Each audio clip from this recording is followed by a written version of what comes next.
if I can work through my perfectionism when it comes to art, it bleeds into other areas of my life. Like Yes. it bleeds into, oh, okay, this other area, I'm now seeing that I unconsciously strive for perfectionism. Mm-hmm. Or essentially, I don't think I should show up unless I'm perfect or Yep. do it right the first time and all Yep. of those things. Well, hello there, and welcome to this episode of the Terri Cole Show. How creative are you? Do you listen to your creative impulses? Do you allow yourself? Or are you someone, like I used to always say, oh, I'm not creative. I'm not crafty. That's not my thing, like immediately shutting down. And this next guest, Stephanie Chinn, she is a Barnes & Noble, Indigo, and Amazon best-selling author and illustrator of her debut book, Here, Sister, Let Me Help You Up, Messages of Sisterhood, Self-Care, and Body Love. But I know her from Instagram, and she's a speaker, an artist, a therapeutic arts practitioner, and her work centers around reminding women of their or our inherent worth in a world that often attempts to diminish it. Now, ain't that the truth? I love her Instagram feed. I love her art. So beautiful. And she recently self-published a guided coloring book, The Art of Women Taking Up Space, which I love, love, love, which really encourages us to lean more deeply into self-expression and healing modalities where it's not about being perfect or being great, right? The way that Steph teaches it, it's really about just allowing ourselves to have fun. Like, God, when's the last time you had fun? So anyway, if you're looking to have some fun and you want to give yourself permission to be creative, I think you're going to love this interview with Stephanie Chinn as much as I loved interviewing her. Well, hello there. I am super pumped to welcome Stephanie Chinn to the Terri Cole Show. Welcome, Steph. Hi, welcome. I'm so happy to be here. It's funny. I feel like I feel like I already know you, like Mm. for years. That your art has been inspiring me and providing comfort and like soothing my jagged nervous system and doing so many things. Like you're so talented and such a leader in this way. Your art is so accessible. And anyway, I was talking about it in the when I was talking about you at the top, but I'm so interested in, before we get into anything else, if you were a Marvel movie character, like what's your origin story? How did you get here? Oh my gosh, what a big question to start off with. First of all, thank you for such the kind words. It means so much, especially because I've been adoring over you for such a long time as well. Oh my, I feel overwhelmed by that question. Who? Um, a Marvel character. So I am reluctant to admit I'm not super familiar. Well, here's the I thing. You're not a character, just your origin story. Like what happened in your life that mhm, got you to this place of expressing yourself and expressing all of us through art, through support, got it. through female funded stuff. Like what got you here? Got it. So I have always been a creative person. I was a really creative child. I was the person that would always line up all of my markers and my crayons and all of that and have my blank piece of paper. And I was also a young kid who struggled with OCD. I wasn't diagnosed as a kid, but I can see the patterns now that I have been diagnosed as an adult. So with that came this crippling fear of starting. So I always felt like if I started, what if I messed up? So I kind of suffered with that blank page syndrome for a lot of my life.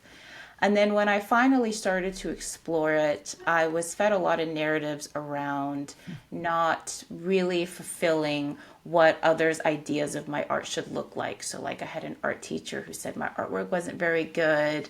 And a few experiences like that that just had me like, oh, okay, I guess I shouldn't do this. I guess I don't have it, whatever it may be.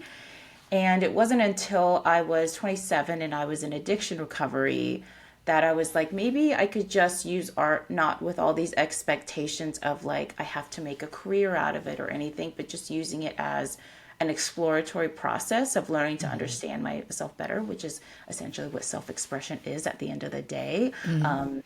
And so that for me really became when I started to tell myself new stories about what being an artist was and what that meant to me and my capability around it. So I feel like that would be my, oh, things completely shifted after that moment. Amazing. I was looking at your social media yesterday, I think it was, and in one of your posts, you were sharing basically the starts and stops of the creative process. And, it struck me that you've been so supportive. I want to talk about Good Girls Make Bad Art. So we're going to get into that. But you're so supportive of us expressing ourselves. And I say us because I'm a fan and I'm also in your world. Expressing ourselves and doing it however we do it. And that it's for us that we're doing it. So I know you teach therapeutic arts and you recently launched, or how long has it been around, Good Girls Make Bad Art? I launched it 3 weeks ago. Amazing. Yeah, So she's my new baby. so tell me all about your baby. Oh gosh. Well, first off, when it comes to self-expression, I know a lot of us have been really fed this narrative. I love the Etsy generation. I think it's so beautiful that so many people are monetizing their crafts and developing crafts. So important. And I could just gush over it all day. With that being said, there's a parallel narrative to that we have to monetize our hobbies in order to justify the space that they take up in our life. That's a whole capitalistic conversation, all of those things. But I really am passionate about the fact that it's really about play and inviting certain parts of ourselves that we may not see or bear witness to unless we sit down and we're in a relaxed creative state. I know that that's when I meet a lot of parts of myself that I wouldn't have met in the same capacity somewhere else. Maybe yes, some of them come up in natural talk therapy, and all of those modalities are super beautiful, but there's something that comes up for me through art. So with Good Girls Make Bad Art, it's really about all those perfectionism narratives that come into play, the people pleasing. Will people like this? Will it be good enough? Will it live up to all of these things? So it kind of is just an expectation, even with just the name itself, that we're just here to make bad art, and bad art is so subjective. And it's funny because everyone's uploading in the first cohort all their stuff, and I'm like, it's all so beautiful. It's so the things we classify as bad art is really just us playing, right, and experimenting and getting and being weird and just letting ourselves be a little bit weird for a little time period in our lives. It's so good.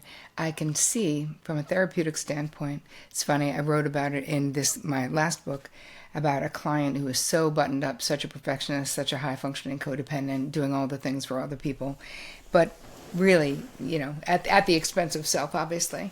And one of the assignments that I gave her was to identify what were the creative things she loved to do as a kid. And she loved Play-Doh, and she loved painting, and she loved finger paints, and every night, so we had a whole list of things that she could choose to do. Instead of drinking 3 glasses of wine, because she was also numbing feelings with booze, I was like, you're going to really nurture this part of you. And of course, in the beginning, she was like, oh, I can't even draw a stick figure. I'm terrible. I don't know.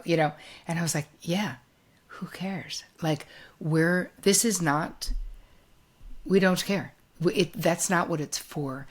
And agreeing with, what you're saying, that something gets opened up creatively. There's this, when we're so buttoned up in life, when the perfectionist narrative, as you said, starts pouring all over and sort of raining on every parade, because that's all it ever does. There's nothing good that comes. And even perfectionists who think, well, it makes them good, it doesn't. It just makes you miserable.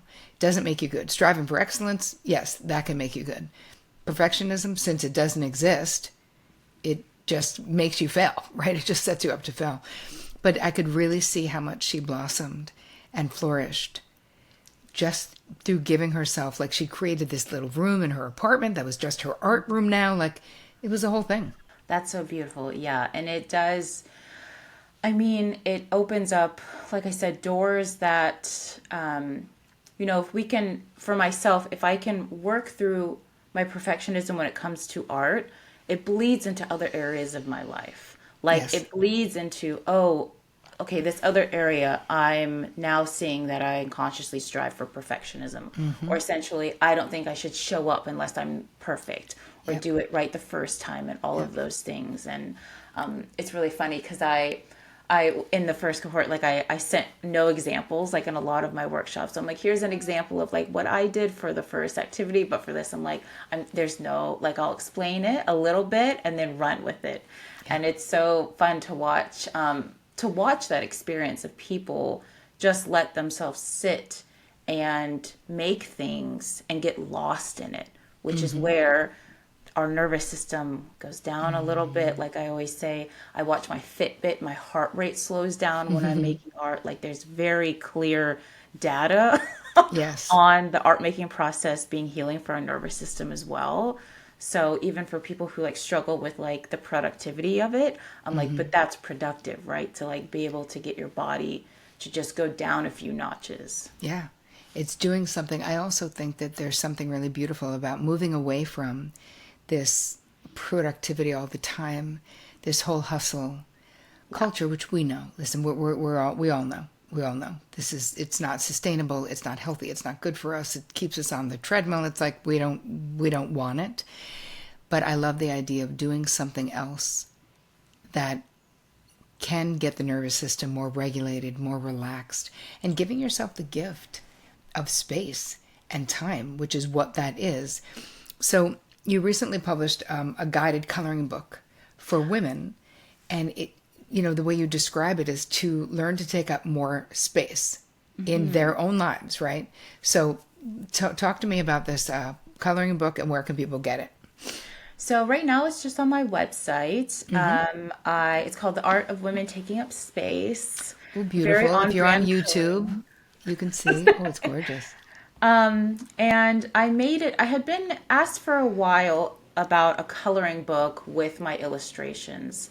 And it wasn't until I started 2 years ago diving into therapeutic arts that I was like, oh, it makes more sense now to create something that is guided, that people can color my images, but it has journaling prompts alongside of it as well. And all of the journaling prompts are really to help you look at and think about the areas in your life that you may be playing small and kind of when it comes to making art, for myself, I've noticed if I'm telling myself new narratives while I'm in that process, I tend to believe them a little bit more. So I kind of wove that into the book where there's affirmations that you're coloring and you're reminding yourself of those new truths and new stories as you're coloring to kind of help them marinate into your mind a little bit more. I self-published this.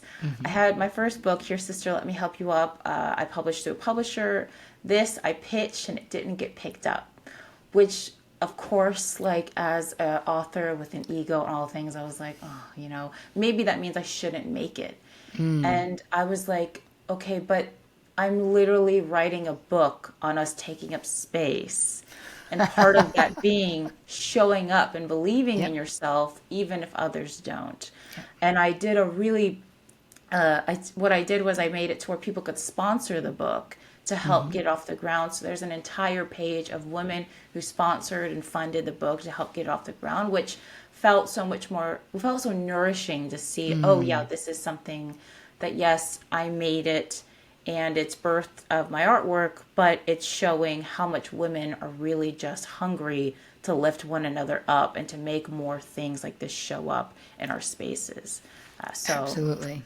I'm so happy that she's here. Yes, she is. And the book tour. So you went and visited places. So it was Yeah. also sponsored by small women-run businesses, correct? Yeah, so the Jill from Happy Women Dinners was the one that three of my events, sorry, two of my events, in San Francisco and Chicago. So she was like such a big support. And then I had one here. I live in Toronto, and then I'm having one in North Carolina next week. So it's really, what's fun about it is it's kind of like my workshops as well, but with the coloring book where I'm like, we're just gonna sit and color. And I have like a page in the book where you like draw your inner child or you can tape a photo. But in the workshops, what I do is I have everyone draw it themselves with their non-dominant hand, which is like a really great therapeutic art practice if you do struggle with perfectionism because we don't expect our non-dominant hand to draw very well. So we Right. intuitively just drop those expectations like, oh yeah, Right. like she's not going to draw the same way the other one will. But it fills the room with so much laughter and joy because we see our inner child a little bit more when we do draw with our non-dominant hand. But the parties have really just been, coloring the book and then coloring in community, doing an activity together. that really, again, slows us down and creates that sense of community. Amazing. And just the gathering, like it's just the gathering, and gathering with the intention of having community and having fun. Which so Yes. much of the time we're gathering with intention, but not those intentions.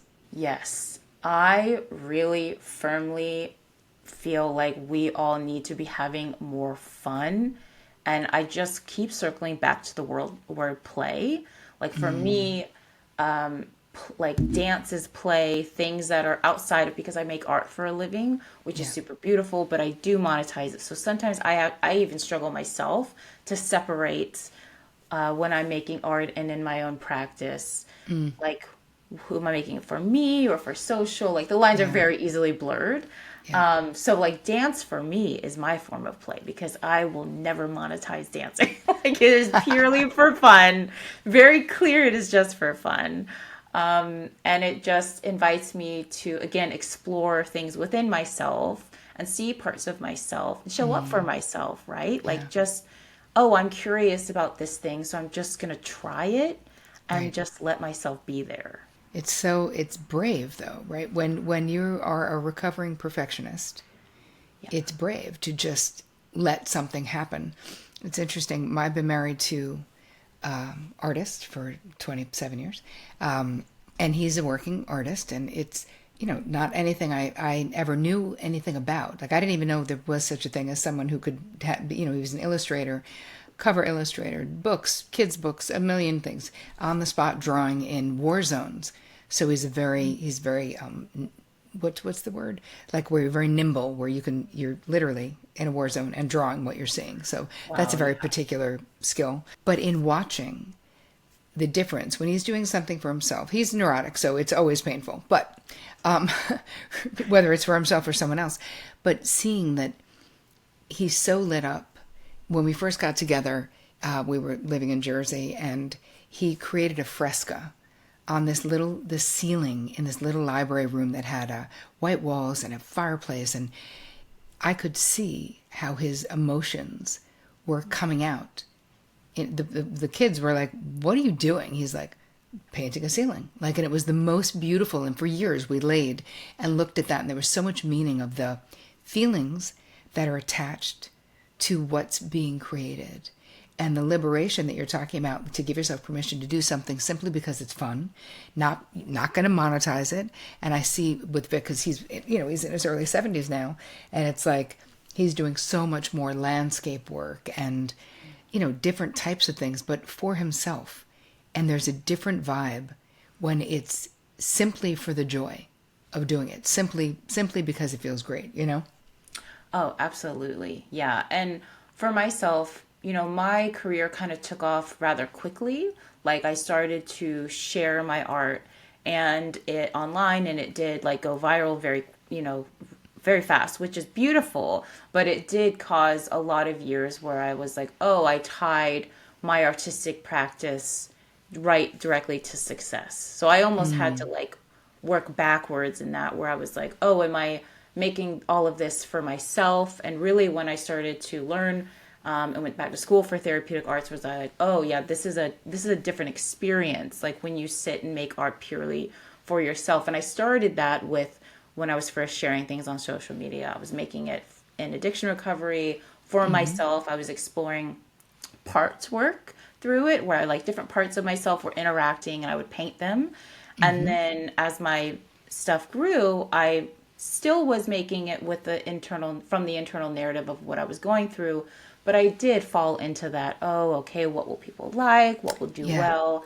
And I got burnt out very quickly, Yeah. which, I mean, obviously that she shows up the second we are in that groove for too long. Yeah. So now, my practices, I think the thing about being an artist is you really have to let yourself evolve. The resistance of that, and I firmly believe we're all artists, and I know everyone has their narratives and their stories, but we all have some way of creating in our lives. Like we are inherently creative. Yep. I think creativity is a birthright. Mm. Self-expression is something that we all should really practice and lean into in whatever way it shows up for us. Right. But for now, I'm doing something called junk journaling, which is where you just literally like glue a bunch of random paper to page, and I'm getting so much joy out of it. And it's like I'm like, okay, this is the shape she's taking right now, Yeah. and sometimes something meaningful will come up, and sometimes it doesn't, and that is okay. Art Right. doesn't need to be meaningful either. It doesn't have to be this deep philosophical thing. It's like that's so exhausting, right? Oh Like my God. trying to always apply so much meaning. Like I'm like, I don't know, I just like to cut things out and glue it and move on with my day. Yes. You're like, that's what I'm doing. I'm just Yeah. collaging, and whatever happens, happens. Take us back a little bit, though, for you. Who was Stephanie as a kid? And who was encouraging you? Because I know you had some people who were the naysayers, but who were you as a kid? I was a really shy, observant kid. Like I loved to people watch, and I always wondered why people thought everything they did. Or I would always think about that, like, oh, what made them make that decision? Like even as a young girl, I was always really curious. And when it comes to, I had some teachers growing up and boyfriends that just were not, I wouldn't select them again. Um, I, my parents, my mom has been an artist her entire life. She is always creative. She's a crafter. My entire mom's side of the family, they're all just these crafty, resourceful women who just make things happen. So I feel like I got a lot of I want to use the word grit and ability to just try from them. My dad is my accountant, but my dad is a musician too. Like he's always played, and he's now retired, so he's diving even further into his like, playing his instruments and stuff. But I would say my dad didn't live out his entire creative life, and he's expressed that, and we've talked about it. So because of that, I feel like my dad went in the direction of always completely pumping me up. Like 2 weeks ago, I called my dad and I was like, Dad, I think I'm gonna open up a shop. I think I'm gonna open up like a studio. And he's like, cool, great. Like, how can we make that happen? Like, I've always been lucky to have parents that are like, okay, great, let's help you figure this out. I don't know if I would have, I don't know if I would have as easily navigated my way out of all the people who did project other stories onto me if Right. it weren't for them constantly being like, oh, that's not true. Like, oh, like that's their own stuff. That's not yours. So that always, as a Amazing. kid, became the foundation. Even though I did question myself a lot, I always felt like, no, that's not true. Like my parents are the people who actually know me. So I'm going to like lean into what they're saying. Yes, I love it. And you talk quite publicly and sort of like out there about sort of your own journey to body positivity. So let's talk a little bit about that journey because I find it really empowering and really beautiful. Yeah. So I it's tough whenever I try to think of like when it kind of started for me. I want to say the age I became aware that I had a body at like 8 years old, when I was like, oh, I have a body and people have opinions of what this body should look like. And I very quickly was just like a lot of us fed this narrative that in order to be accepted or loved, I had to look a certain way. So I went down that path where I was like, okay, these are the things I need to do. And I've always felt like I was never, growing up, I felt like I never was the right size, or I never was what everyone else looked like. I come from a family of very thin, beautiful women. And I was like, oh, I have my dad's muscular body, my dad's short, muscular body. So I was like, oh, I have to eat less. I have to work out more, all of these things. And when I talk openly about my addiction, but my drug of choice was Adderall. So I was prescribed Adderall at a very young age, an age I personally feel like I was far too young. I didn't really get asked the proper questions around, does addiction run in your family or Yeah. whatever it was. I literally had one assessment and then was given it.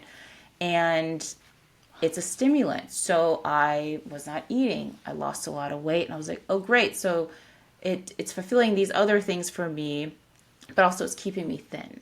So I really got lost in that, where I believed I had to be thin, and then I had to keep up this addiction in order to keep myself thin. And when I finally was going through addiction recovery, I really had to look at that, because I was like, I can't undo these other parts if I don't look at this reality that I feel like I have to look a certain way. And so I just naturally started to pull at those threads as well in recovery. And I was exploring that in my early work, and I started to share it online. And then I was like, oh, so I'm not alone. Like, we all Yes. feel this way. Yep. This is a universal feeling. And seeing that really opened up the door for me to be like, what else are we not talking about? Like, we're all sitting with these beliefs around our bodies. If we all don't feel good enough, like, who's benefiting from that? Like, what does that, why are we all having this feeling? So that is really where it started, and then it just continues to evolve. And like, even in this coloring book, I have a few pages centered around that, because it's just a conversation I'm always having with myself. Like, it's not, I've noticed it's the one relationship when it comes to addiction, some forms of addiction, you can just pull the substance away. I know that's way more complicated than, boiling it down to that, but Yep. pull it out of your environment. But when it comes to our bodies, and working through eating disorders, we still have to eat and maintain that. We can't pull things away. So it's a much more complicated, ever evolving relationship that we have, and continuously keeping myself in check and being like, okay, what's going on when things start to surface in my mind? What's going on underneath? And just like asking myself all those questions. But it's like, do you consider yourself like recovering? You know what I mean? Yeah. Oh, Yeah. yeah. I feel like I'm always recovering. Even Same. like when it comes to addiction, like I'm Mm-hmm. always recovering to some Yep. way, to some I degree. feel the Yeah. same with I stopped drinking in a million years ago, like so long ago. But it's something that when people talk about it as like, so you're recovered, I'm like, you obviously don't know anything about addiction because this shit is ongoing. Yeah. We will be recovering. And it's the same thing with high functioning codependency, where the way that I write about it in the book, it's not about, there is no cure for this. This is what you talk about in so much of your work is really mirroring the human condition, right? Like how we all are, which is afraid of being rejected, afraid of being judged, hard on our bodies, super self-critical, have, sort of a punitive internal voice. And so much of the way that you communicate online through your art, because you also, I think Steph do really beautifully the cultural things that are happening, that you will very quickly put something up that is mirroring what is happening in the world. And there's something so, it's hard to describe being on the receiving end of it, right? But it's like there's something that resonates, and it's very satisfying if there's something that we're sort of collectively going through, women in particular, and you've done an image that's like something that makes me feel like we're in solidarity together. And so what inspires you or motivates you to do that? Oh my gosh, I'm gonna get emotional answering this. I always say in my workshop, I love women so much. I just love us. I am inspired by us. I think the world of us. Everything I make and create is for us. Yeah. And I always want us to know that we're not alone. And so many of us have felt or feel alone in whatever areas of our lives we're in that moment. And when I saw, like I said, when it comes to just one thing, body stuff, I was like, oh, we're not alone. Like, we have to know we're not alone. And really, when I think back to addiction, I had one woman come up to me. I went to NA. That was my entry into getting clean. And I had a woman who came up to me, and I remember she said, you never have to use again, and I am here for you. And she was a stranger, and she just held me. And I just remember thinking, oh, this is what community feels like real nurturing community. She invited me into her woman circles and just took me in. And I feel like a lot of what I make is a reflection of the feeling that I felt when she invited me into her spaces of being like, oh, I see you. Like, I see you for all that you are. Like, I see you in your addiction. I see you in everything. And I still love you. Come into my space. Like, there's space for you here. And I am really, and especially through Good Girls Make Bad Art and everything, just trying to create that, to know we are lovable no matter how complicated or whatever we're going through. Yeah. We are lovable and we deserve love and we deserve community and we deserve safety and we deserve to know that we have each other's backs. And I just really always want that to be reflected in my work. No, that's, Well, yeah. it is. It's so beautiful. All right, I have one more question for you, and then you got to tell us where we can find you. I love to ask this question because I'm so obsessed with boundaries. So, personally, what has been your most challenging boundary struggle, and how have you overcome it if you have? Ooh, great question. So I am really actually working on my people pleasing lately. I feel like I've said that for a long time, but not really like I've talked the talk. The last year, I I would say yes to everything, every project, everything super, I was always Yeah. excited, and I realized quickly that I was saying yes to things I didn't want to do creatively because I felt like people would be mad at me if I didn't. So I have really been working on letting people be disappointed in me and letting people, if they have that experience, really knowing that it's theirs and that's okay. So that is a boundary I've really been trying to trust the process of. It's funny because I just recently talked about on my Substack how I set a boundary, and with that, and I was sweating. I didn't sleep the whole night because I was like, and I was like, but you can't, like, even though you're having this very visceral reaction, like, you've Yep. got to maintain it. You've got to let your Yep. body react and then just Yep. keep it going. That's And that right. was a lesson for me of like, oh yeah, my body is reacting to this boundary I set, and that's okay. That's not an indicator to change what I did, but just That's an right. indicator as like the feeling I've been avoiding. I don't want to feel those feelings. Like, That's so good. yeah. So that's the big one that keeps surfacing in my mind is what do I really want to do and how to set boundaries around that and let people be disappointed. As Cheryl Richardson has a book called "Let Me Disappoint You." Yeah. So I Cool. say, yes, Cheryl, I will let us disappoint others because that's how it is. So I know you have a retreat coming up May 1st through the 5th, unless that's sold out in Ontario. That one is sold out. Yeah, I have Okay. that one sold out. I have a retreat in Greece in June. That one is not sold out. Wow, exciting. Yeah, I'm excited for that one. I've never been, so I'm very excited. Yes. And then another Ontario one in July, and a Palm Springs one in October. Really And trying all to this can be found where? all on my website at stephaniechinn.com. Stephanie Chinn with two N's. All right. And you guys make sure you follow Steph on Instagram, which is Stephanie Chinn Art, Chin with two N's. So you know. It's so good. Stephanie, thank you so much for spending time with us today. I am a huge fan and I so appreciate the work that you're doing. Thank you for spending time with us. And I love, love, love watching you thrive. So keep it up. Ah, thank you so much. Thank you for having me. It's been such a joy.